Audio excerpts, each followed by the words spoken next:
یا احمد داسې نه وي. دا او سره خبره کوي نو په صفت باندې یا ایها النبی. او چې کوم ځای کې نوم ذکر شوی دی د هغې دپاره خپل وجوهات وي. نو ورته فرمایي یا ایها النبی اتق الله، ویرېږه د الله نه. اتق الله دا د امر صیغه ده او امر انشا وي. نو ظاهري دا معلومیږي چې ته تقوا وکړه، نو معنا انشا د تقوا.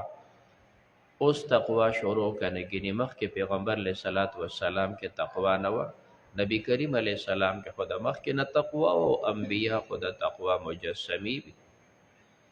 مراد په داسې موقع باندې هغه دی چې اتق الله دم علی التقوا، دا چې په کومه تقوا باندې نو په دې باندې ته دوام اختیار کا. دشمن د ستا دپاره چرته د خیر لار نه ګوري نو د ده خبره مه منه.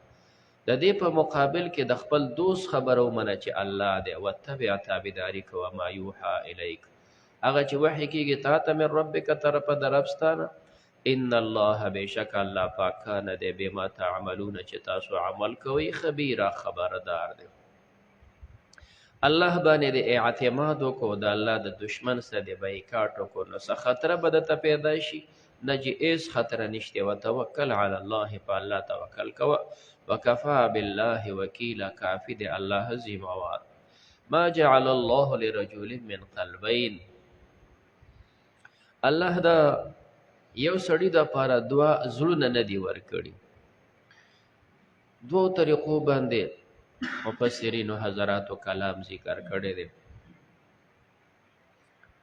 بعضې داسې و چې کوم کافران هغوی یو سړی و د مکې مکرمې دته وی چې کوم دی ابو معمر جمیل ابن معمر، ابو معمر جمیل ابن معمر د مکې یو سړی و، ډېر ښه سنجیده هوښیار سړی و.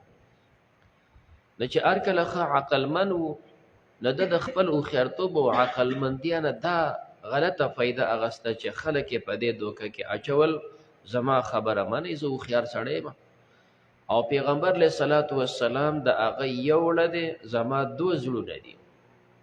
هر کله چې زما ړونه دوه دي نو زه پرې ډېر ښه پوهېږم، نو زما خبره منئ.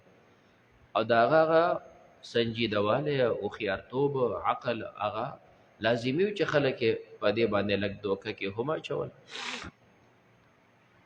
هغې پورې د خلکو شکو کېدی شي د دې سړي به دوه ړونه وي نو تر بدر پورې. کله چې د بدر غزا وشوه نو دی هم د بدر په غزا کې د مشرکینو په ډله کې راغلی دی.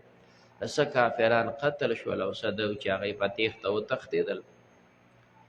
دا جمیل ابن معمر هم په هغه کسانو کې و چې دی په تېښته کې روان دی، خو دومره په منډه باندې ځان د میدان نه ویستی دی او داسې په منډه روان دی چې یو پیزار یې په لاس کې دی او یو پیزار یې په خپو دی او په دې